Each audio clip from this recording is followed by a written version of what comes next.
আপনারা জানেন আজ আন্দোলনের ৩৮তম দিনে এসে মাননীয় মুখ্যমন্ত্রীর মনে হয়েছে আমাদের সাথে আলোচনা করা যেতে পারে।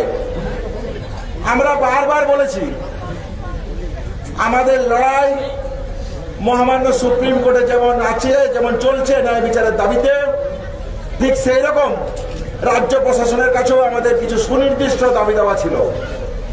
আমরা মনে করি এই সুনির্দিষ্ট দাবি দেওয়ার জন্য আমরা বারবার বলেছি আমাদের দিক থেকে আমরা আলোচনায় বসতে চাই। আমাদের সদিচ্ছার যে কোনো অভাব ছিল না, তা আমরা রেখেছি।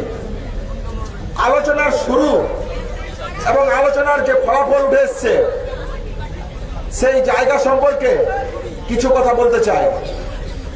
তিনি পরিষ্কার বলেছেন আমাদের যে ন্যায় বিচারের দাবি